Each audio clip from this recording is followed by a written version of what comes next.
Hey everybody, welcome back to Marketing Trends. This is your host, Jeremy Bergeron. I'm the Vice President of Content Strategy at Mission.org.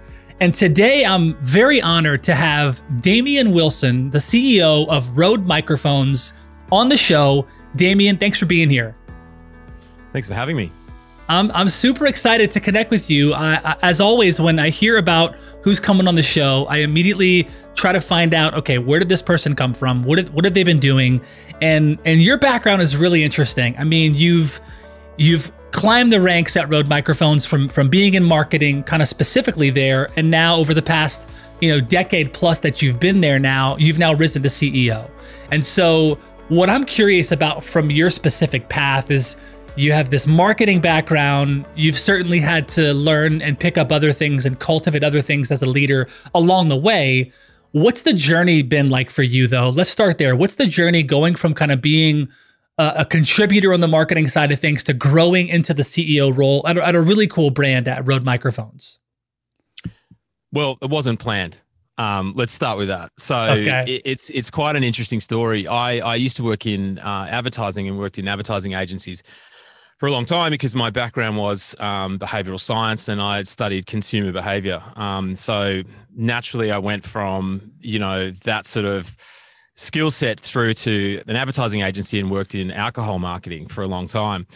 And I was doing that and I thought to myself, if I continue to work in the alcohol space, this is not a very healthy idea for someone that enjoys all the trimmings of being in, working in the alcohol space with live music and things like that. And I thought, I really wanted to try something a little bit different. And I saw an ad. This is how long ago it was when I started working for Røde. I literally saw an ad for the job in a newspaper, which you wouldn't do right now. And it called for a marketing manager. And I looked up the company and I saw that they had an office in the US, and I always wanted to work in the US. And I thought, you know what, I might as well give this a go. And so it was literally sort of serendipitous that I applied and I met the owner, Peter Friedman, and it all started from there. So what is the way that kind of when you came into the marketing team there, I'm assuming, was there a large marketing org already there when you stepped into that role, or was it a pretty small team at Røde? Not at all. There was no marketing department, right? So this is quite funny. It was being done by the founder at the time. Okay. And you think about that, it was 2007. Like Røde was quite a small brand, and mainly sort of doing products in the studio space. Because also when you think about it, at that time, 2007, like Facebook wasn't around. Like I think YouTube had just launched. There wasn't this kind of rich sort of content creator space happening at all. And so it was mainly just a studio brand. And so, I was literally brought on to sort of start the marketing department. And, from there, I kind of grew it and put on one recruit who's actually just rejoined the company, which is amazing, after leaving 10 years after starting then and coming back, which is kind of a really cool story. Wow. But that was basically it. It started as a very small thing, and then it was an organic growth over the next few years to sort of, as more and more products hit the marketplace and we needed to bring in more skills and things like that. That's how the marketing department grew. So since you came from the agency background, and you spent time there, when you joined in the marketing kind of department there, were you bullish on, okay, let's start bringing in agency help, let's bring in support from the outside, or did you take the path of who do I need to recruit in terms of being on the marketing team and building a high performing team?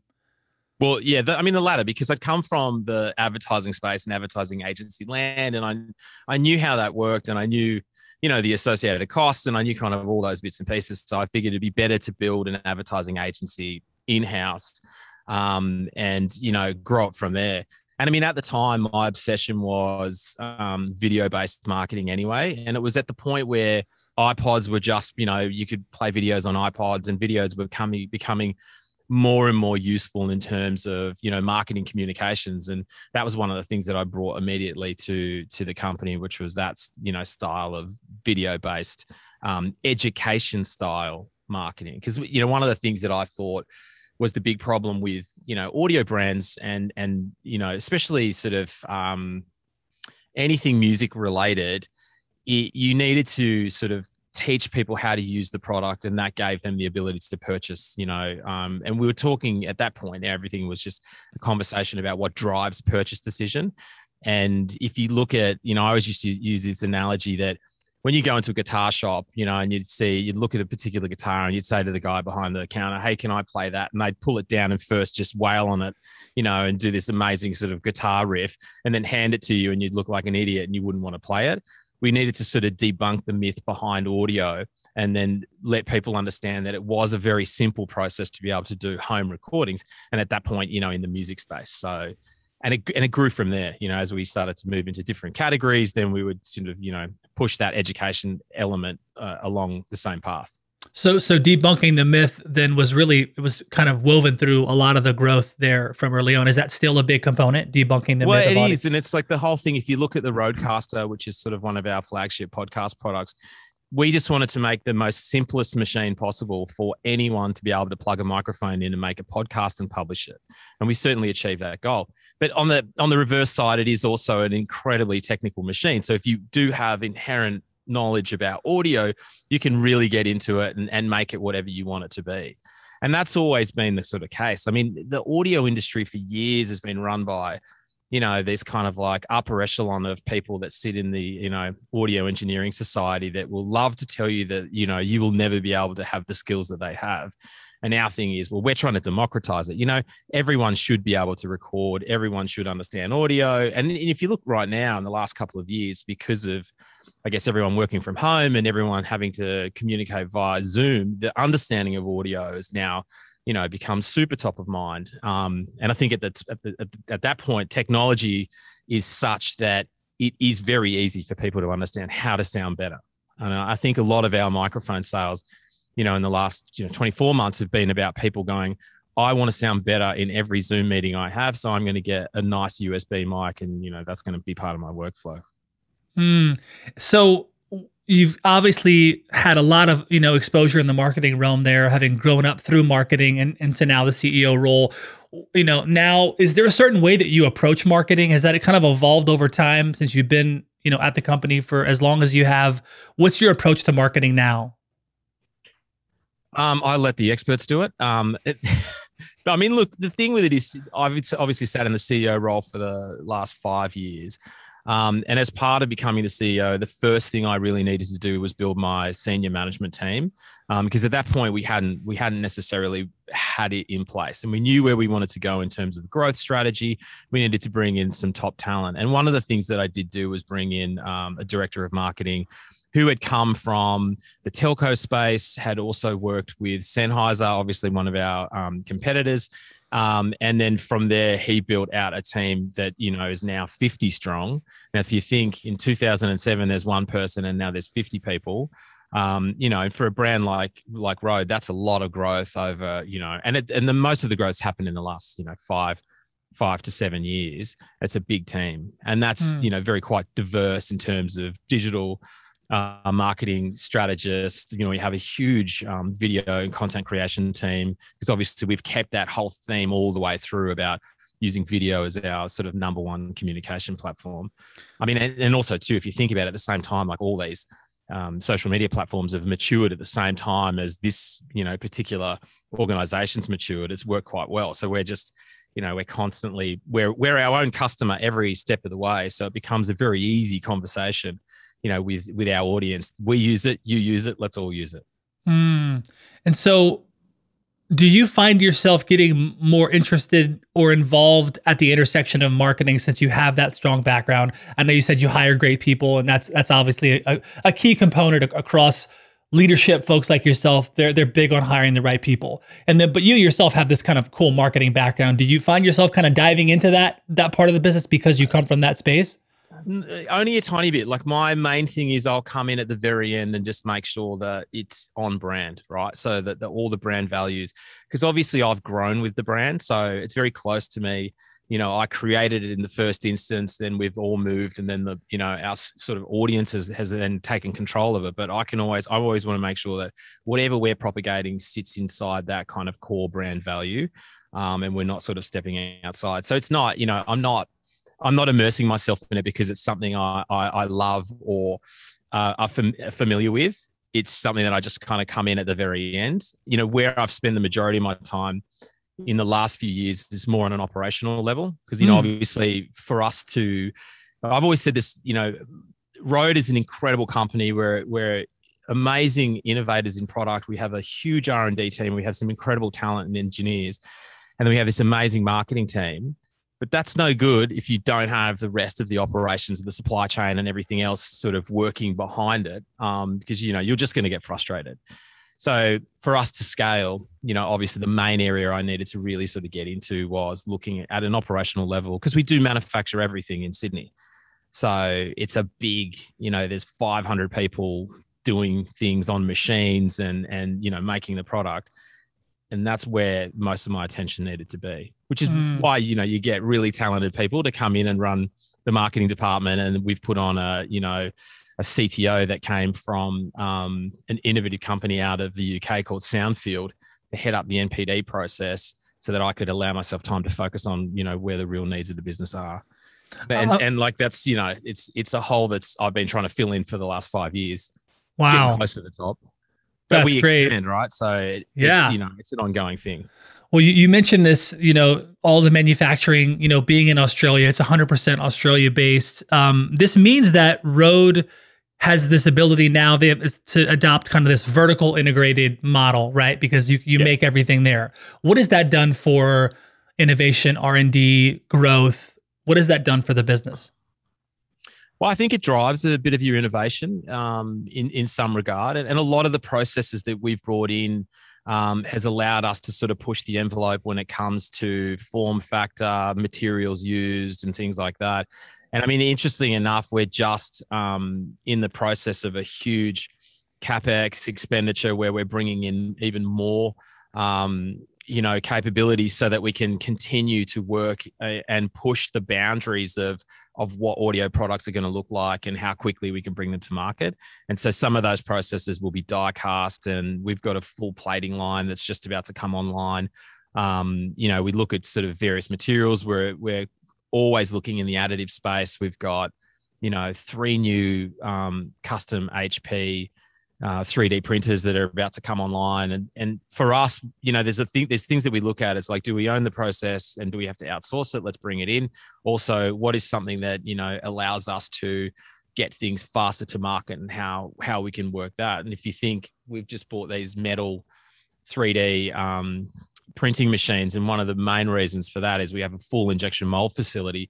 It means that we can make the inserts for the tools quicker, and you can be super innovative when it comes to cooling, which changes finishes and all those sorts of things. So it's like we know what we want to make, and we then start looking at these different processes that we can apply into, what would normally be kind of a bit of a set and forget style manufacturing process. I mean, there's a great story. We have a machine that is spec'd for making parts for watches. So if you every high-end Swiss watch manufacturer will have one of these machines, and it's a CNC machine made by Citizen, but we use it to make backplates for microphones because the precision and the tolerance is so insane, because you think they're making, $100,000 Rolexes, but this is for a $200 microphone. It means that, everything about microphones or capsule design is about flatness. It's super flat. Its frequency response will always be the same, and it's completely automated. And other mic manufacturers I know are not thinking in that regard. They're not thinking about how can we take that machine out of that industry, put it into our version, and then create product around it. Yeah, that's a bit of the Røde secret sauce, to be quite honest. That's really interesting. Yeah, as you describe that, there's another show that I host called Business X Factors, and it's where I interview the C-suite. We talk about like what's their secret sauce that makes them great, right? And as you described it, I'm like, that's definitely a bit of an X factor there. In terms of supply chain, and how that supply chain is such a big topic these days. It really seems across industry. Has it been challenging navigating the kind of almost ever evolving supply chain, and how, you're having to rely on certain things to go right in order to scale, and the world's changing, and what's kind of been your perspective and your experience, making sure that your supply chain is tight, allowing you to scale? Yeah, I mean, look, the supply chain has been completely messed up over the last 24 months. I think I've used the phrase headwinds like so many times. It's next level. It has. I mean, it's for some of it, it's had to push a little bit of innovation around some of the products that we already have in market because there may be an IC issue like an integrated circuit or what have you. We haven't been able to get good supply. I mean, even on just talking about the CapEx thing, like purchasing machines has even changed in lead times. And what, one of the things that we did a few years ago was look at our ERP system and look at how we were running the business end to end and sit there and go, okay, what are the improvements? What process improvements do we need to put in place right now? And before we didn't have a necessarily mature supply chain team in-house, but we sort of grew that super quick. And it was just at the right amount of time because then COVID hit, the first sort of, version of COVID last year. And when we started to see some, interruption in supply chain, we had the ability to be able to pivot. And I didn't want to use that word because people used it way too much during this whole thing into just making things that were, completely available to us onshore in Australia. Obviously that meant, you needed to have the right amount of raw material and all those bits and pieces, which was a testament to the supply chain team getting an ERP system up and running quickly.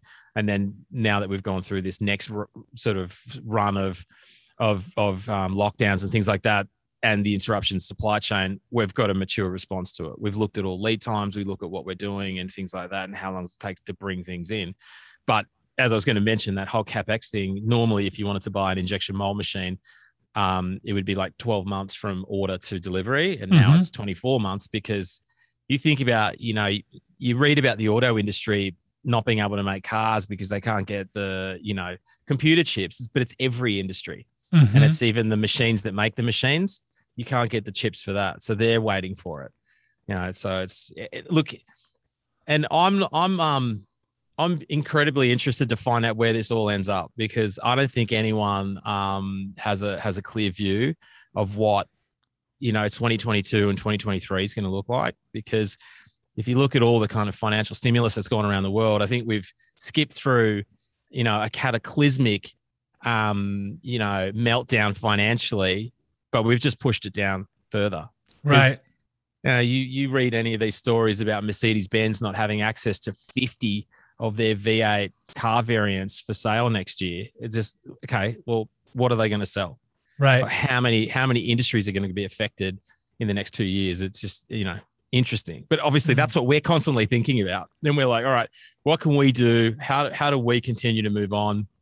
And, lucky for us, we've got some, super talented electronics engineers that know where to find, chips. And for us, because we don't buy ICs off the shelf, we're not just going to Texas Instruments. We're not just going to all these, manufacturers that have high cost components. We're always looking to deliver it cheaper. We have through lines into other places that allow us to continue on. And so that's interesting. I'm wondering if there are any challenges in terms of when I think of launching new products and something that, Røde has done since the beginning of the company. They always had new products, new things. What is the balance of launching new products, innovating, of course, which is important, and then also kind of deepening existing product, fit, deepening customer loyalty, deepening customer acquisition with the suite of products that you have? Do you have targets of okay, we have to launch 2 or 3 new things in the next 6 months or a year, or what does that look like, and how do you balance it? We do, and what we're looking at now is sort of adjacencies that we can move into that will obviously. And the way we do it, we don't just sort of sit there and say, okay, how can we raise our revenue? We literally look at our customer and we say, okay, what is our customer's workflow like? What are they doing? They're podcasters, they're content creators. What sort of equipment are they using? Okay, we know they're using a wireless Go, a Rodecaster, a video mic. Oh, but they're wearing headphones and those headphones don't say Rode. So maybe we need to sort of go and work into that adjacency, right? And so, but then by the same token, we go, okay, we need to have a certain amount of new products that are going to hit the market, which will meet, the expectation of, customer. But then what we have found is that where Røde has really kind of risen to the top in terms of, I think, customer sentiment has been that fact that we deliver a product and we keep on enhancing it. and and it becomes a schedule of, okay, every 3 months let's add something else to this particular product, so that the customer goes, wow, you've done it again. And it also is sort of, it shows that we're listening to feedback and we're innovating. When someone says, oh, I wish I could have some DSP on my wireless Go, well, we look at it, we listen to it, and we work, okay, how can we do that, and then launch that out. And I think now, because we're so used to, as consumers, having a subscription model in some way, shape, or form in everything we do, and it has to get better every time. Now, as products, it can't just be, here it is, set and forget, we sold it to you, good luck, off you go. We need to have that constant communication. And I think where we've matured as a business, we're putting things into products that we plan to release in 6 months' time, so we can have that experience for the customer. What's kind of been one of the biggest challenges for Røde Microphones, kind of looking into the next 12 months? What's been some big challenges, some big problems that you're tackling now? Well, yeah, meant to be quite, there's several, right? So, the fact that the world has been closed, for instance, it's meant that, our distribution network has been sort of left alone for, 24 months. So obviously it's like everything, you need to reconnect and make sure that we're all on the same page, and everyone's had their own certain challenges. For us, when we're on the precipice of expanding exponentially, we need more people across all disciplines. And, obviously as an Australian company, we rely heavily on immigration. Like, we need to be able to bring talent in, and we haven't been able to bring in anyone. And it's quite funny. Like, here, it's quite palpable, the amount of people that aren't landing in our country to bring certain skills, because there's a massive skills shortage everywhere. And it's the hard balance there has been, okay, we've got all these amazing ideas and we have all this ability in these machines to bring it to market, but we're missing core parts of, skill sets within the business to be able to get it out the door. So that's one particular challenge. And then there's also the supply chain. Like, everything in supply chain is it's a constant conversation. It's like, aluminium is going up in price every 5 seconds. Look, the knock-on effect about all this kind of supply chain issue is hitting every part of, I think every part of our business. Cardboard's gone up and become more expensive. PCB manufacturing has gone through the roof. And it's like, how are you going to justify this inflationary cycle? Are you going to move prices, which puts you into a different category that may mean that your customer base is going to change dramatically quickly? Or can you weather it for a certain period of time? Like, how long is this, fluctuation going to happen? And so it's an ongoing challenge. And then also, we'll just find out, this is the best one, during the pandemic, then you just read in the newspaper that one of the biggest integrated circuit fab houses just burns down. And then suddenly there's no of this one particular chip that we have one in our product ever again. Gone. Which is why when I just bought a car recently, they only gave me one key, because they only had enough chips for one key. Wow. So it really is quite something in this new world that we're living in, and to see the impact of the supply chain. It is wild. And like you, I'm curious to see where we all end up. On the topic of just your growth, and kind of how have you handled, Røde's exponential growth over the past decade? Because with this growth, I mean, you've continued to build this really cool community of avid, fans and users, but that, not all brands can kind of manage that kind of growth, and not all companies are able to do that. So how have you kind of handled that? To be quite honest, I feel like it's deeply ingrained in the sort of psyche of Røde, and it's quite funny. Like, the guy that owns it, Peter Friedman, has always been about the customer, and like, we always laugh that he's just a small shop owner, because he still has that same sentiment where every customer is exactly the same. So the trickle down from, that sort of ethos to everyone in the business has worked. And as it's scaled, that sort of understanding is scaled. And we obviously spend a lot of time in understanding our customer and talking to our customer, and look, and the integration of social media platforms, and then sort of, I guess, back-end aggregators that allow you to speak to multiple customers and find out what their issues are, has meant that, we've managed to maintain connection with the customer, but it's something that we always talk about. And I know it's, high on the agenda in the marketing department, and it's always high on the agenda in the product innovation team. We're always customer focused and customer centric. We have a huge service team that is constantly talking to customers about anything, and even troubleshooting how people can, connect their microphones to a Zoom call or anything like that. And I know that that's one part of the business that we will never allow to be taken over. We just literally did a test on some AI being able to answer some questions, Q&A questions for customer support and things like that. But even when we were in those initial meetings, like the whole conversation was, look, this cannot fail.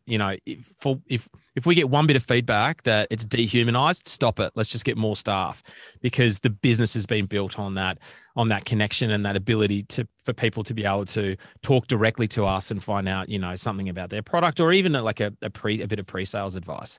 And it sounds really old school, and it sounds cottage, and it sounds small fry, but it's something that we will never let go of, and we'll continue to grow it so it can go with the scale and segment as we move on. But sure. That's interesting. Even the face of innovation, like, AI and some of the things that you can do with, machine learning and AI, if your core component of that connection with the customer suffers, then it's like we're going back to that. The first thing that can't change is our connection to the customer.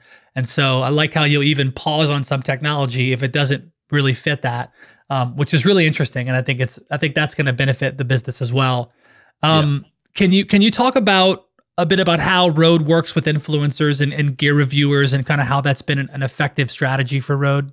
Well, I was just about to say, even for that connection with customer, like having a sort of deep influencer program, allows a connection, because there's certain people that we, provide product to all the time. Trying to think of Curtis's last name, Curtis Judd, for instance. He's got such a following that they become advocates for us, and they become the sort of, I guess, the sales advice in terms of product. And I think, our use of endorsees, as we used to call it back in the day, and then influencers, has a rich history. And that's one of the very first things that I did, in 2008, when people were starting to do YouTube reviews, and we had a video mic out in the market. In the past, the company would send out products for review, but expect it back. And we just changed that model immediately and just started to flood the market with video mics.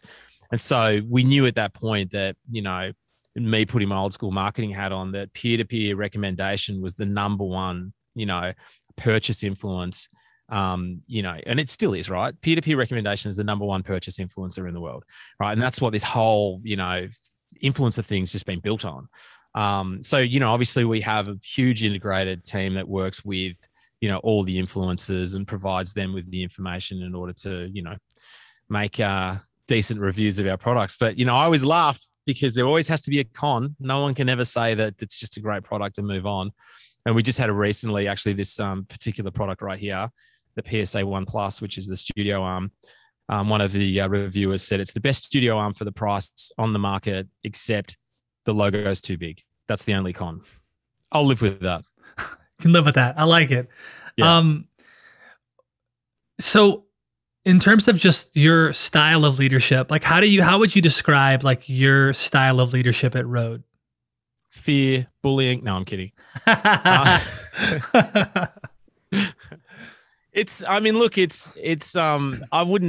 don't know if I'd give it a particular, name or anything like that. I've obviously grown with the business.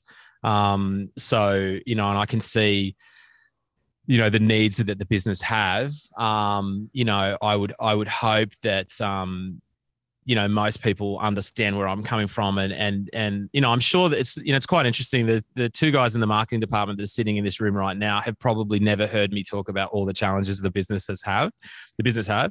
So it's probably interesting for them as a takeaway to go, oh, okay, great. He is across everything.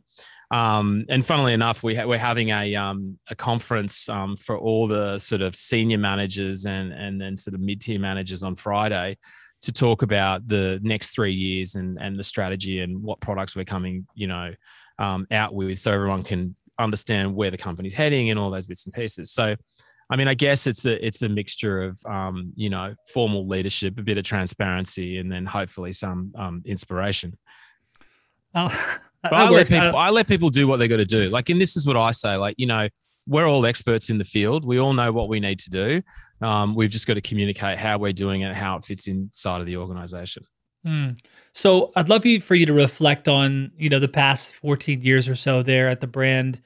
What's been your like most favorite day there? And then what's been your like most favorite challenge, favorite failure?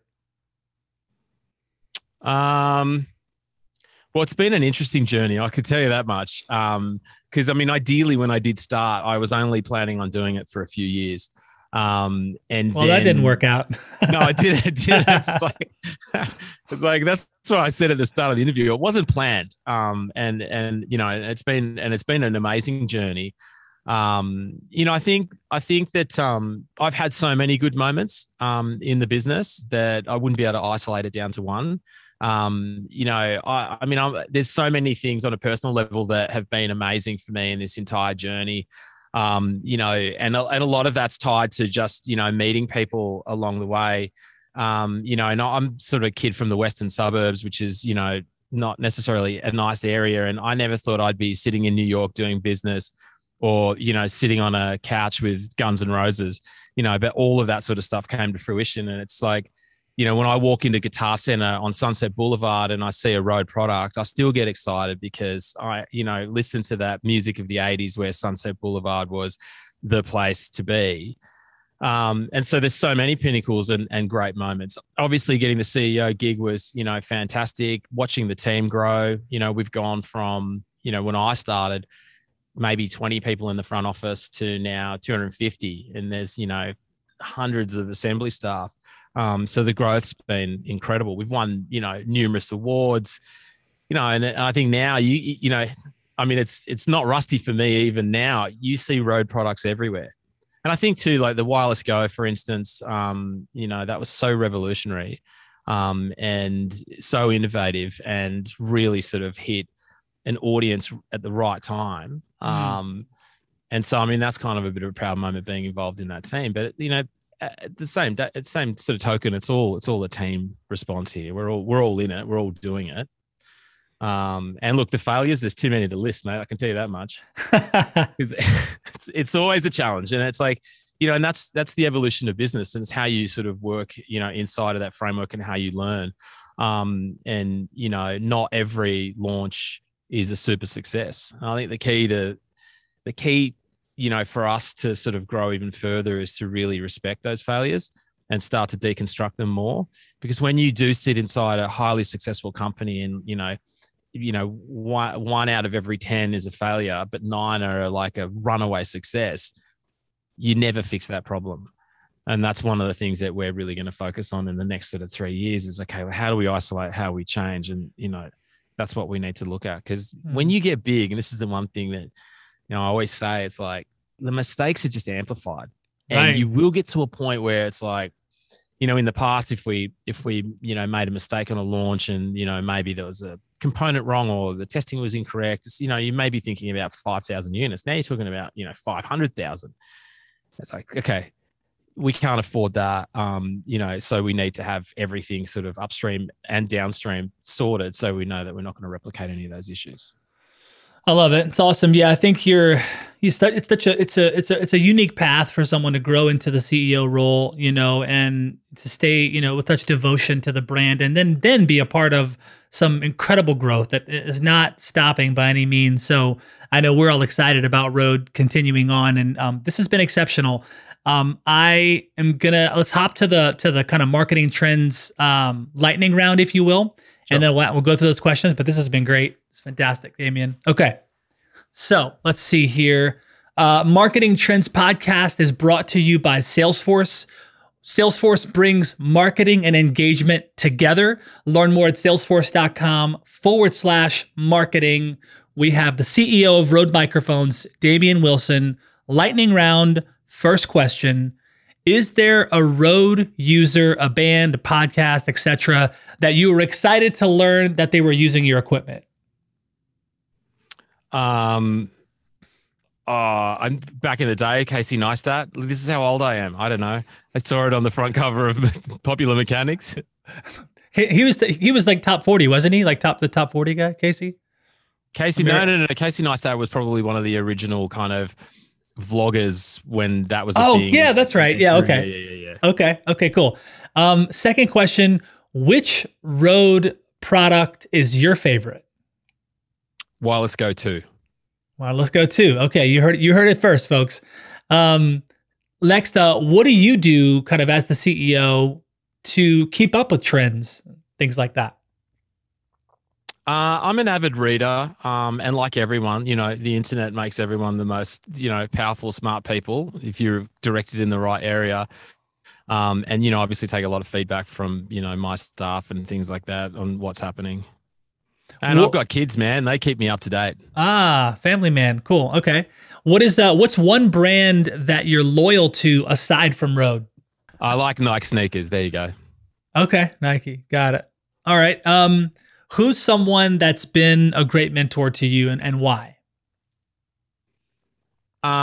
We'd be remiss if I didn't say the owner of the company, Peter Friedman, because obviously I've been on this journey with him. And so he's had a lot of trust in me across the, years, and we've worked very closely. So, it's he and I that, built it. And obviously I had a very good start. So yeah, Peter Friedman. Okay. Best advice for a first-time CEO that's like you, kind of coming from the marketing world, stepping into the CEO role. Best advice for someone like that? It's funny. I just read an article recently about what makes a great CEO, and basically they're saying that you need to become a fantastic generalist, not an expert. So, and it probably mirrors some of the questions you were talking to me about earlier. Don't go back to what you were an expert in. Move to the areas that are most challenging, because that's where you'll have the greater influence. I love that. Awesome. Well, Damien, thank you so much for taking the time to be on Marketing Trends. We appreciate it. And again, congratulations on all the success and the momentum at Røde. We all know that you guys are not slowing down. Thank you very much. It's been a pleasure.